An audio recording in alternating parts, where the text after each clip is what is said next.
હર મહાદેવ. મારું નામ છે મંત્ર જોશી અને તમે ફરીથી જોઈ રહ્યા છો મંત્ર વિદ્યા. આજે આપણે આવ્યા છીએ અરોડેશ્વર મહાદેવ.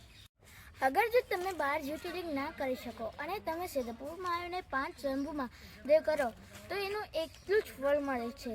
અને એમાંથી આપણે અત્યારે આવ્યા છીએ અરોડેશ્વર મહાદેવ. અરોડેશ્વર નામ પાછળની એક ઘટના છે. જે ઘટના સતયુગમાં બની હતી. એક દિવસે મહાદેવજી સૃષ્ટિનું સંચાલન અને સંરક્ષણ કરવા પરિક્રમા પર નીકળ્યા, પણ દેવોએ શરત મૂકી ત્યાં તમે ઊભા ના રહેતા. એટલે આ જગ્યાએ આવીને એમને અડવડ ખાઈ લીધું, એટલે ગોઠમડું આવી ગયું. તો ગોઠમડું ખાયા બાદ તેઓ ત્યાં જ સ્વયંભૂ લિંગ રીતે સ્થાપિત થઈ ગયા. એટલે ત્યાંના સ્થાનિક લોકોએ નામ પાડ્યું અરોડેશ્વર.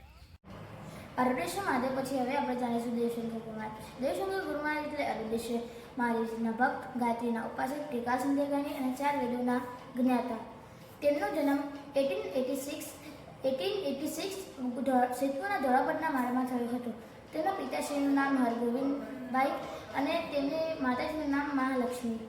તેમના જન્મ પછી તેમના 3 ભાઈ હતા અને તેમનો યજ્ઞોપવિત પછી તેરા કાશી ભણવા ગયા. કાશીથી 4 વેદોનું જ્ઞાન તેરા પાછા આવ્યા. ત્યારે તેમની માતાએ તેમને જીદ મૂકી કે તેમને લગ્ન કરવા છે. તો પછી કાળુભાઈ ઠાકરની દીકરી આનંદીબેન જોડે તેમના લગ્ન થયા.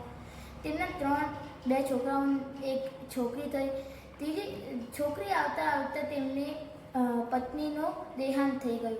એ પછી તેઓએ મા સરસ્વતીના આગળ જઈને શપથ લીધી કે હું કોઈ દિવસ તમને ઓળંગીને ગામમાં પાછું નહીં જાઉં. એ પછી તે અરોડેશ્વર મહાદેવના બાજુમાં એક નાની કુટીર બનાવીને બેસી ગયા અને સાધના કરવા લાગ્યા. ગાયત્રીની સાધના, વિષ્ણુ સહસ્ત્રના પાઠ, મહિમ્નનો પાઠ, આ બધું કરતાં કરતાં એક દિવસ એવો આવ્યો કે ગુરુ મહારાજે રાતે ઘોર નિંદ્રામાંથી ઉઠ્યા જ નહીં. એ દિવસ હતો જાન્યુઆરીમાં 1978. હવે આપણે દેવશંકર મહારાજના ચમત્કારો વિશે જાણીશું. એક દિવસની વાત છે. ત્યાં બધા લોકોએ મહારાજના કહેવા પરથી એમના આશ્રમ ઉપર એક કાર્યક્રમ ગોઠવ્યો હતો. ત્યાં ભોજનું પણ આયોજન ગોઠવ્યું હતું. એટલે એ જમણવારમાં ઘી ઓછું પડ્યું હતું. એટલે એ લેવા ગુરુ મહારાજની આજ્ઞાથી તેઓ નદીમાં ગયા. નદીમાં 2 ડોલ પાણી ભરીને આવ્યા.